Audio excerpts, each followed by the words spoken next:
सरकार को इसको विधेयक के रूप में लाने के बदले में सीधे नोटिफिकेशन जारी कर देना चाहिए था। सरकार की नीयत साफ है कि हम कानून बनाकर इसको लागू करेंगे, तो अधिसूचना जारी करनी चाहिए थी।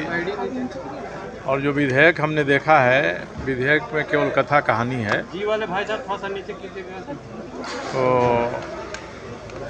अब इस विधेयक से बहुत हासिल होने वाला नहीं है। एक यहाँ के स्थानीयता के नाम पर लोगों की भावना को संतुष्ट करने के बारे में और खुद को कुछ नहीं करते हुए भी हम कुछ कर रहे हैं, ये बताने के लिए ये विधेयक है।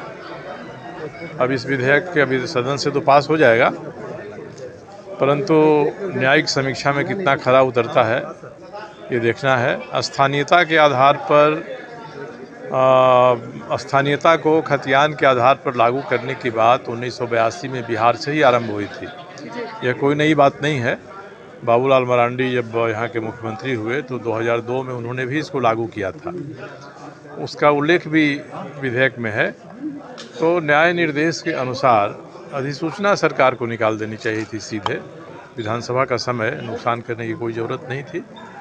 हम लोग मूलतः इसके विरोधी नहीं हैं कि खतियान स्थानीयता का आधार बने। बिहार में भी था, यहाँ भी करने का प्रयास किया गया। तो स्थानीयता को निर्धारित किया जाए खतियान के आधार पर, इसका मैं भी समर्थन करता हूँ। मगर न्यायालयों ने जिन बातों को कहा है कि इसको करते हुए और क्या करना चाहिए, उसको ध्यान में रख के अगर ये सरकार सीधे अधिसूचना जारी कर दी होती।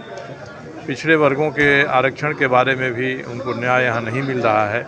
27% के बदले 14% मिल रहा है। तो ये जो विधेयक है, ये विधेयक में उनके हक को हम कैसे दिलाएंगे, इसकी बात नहीं है। इसको 9वीं अनुसूची में जब लागू हो जाएगा तब शामिल होगा 9वीं अनुसूची में, तब ये लागू हो जाएगा। अब न नानी को मूंछ होगी, न हम उनको नाना कहेंगे। तो इस बात को ये टाल देने की कोशिश, गंभीर मामला को इतने सतही तरीके से उठाना, ये किसी भी सरकार के लिए ठीक नहीं है।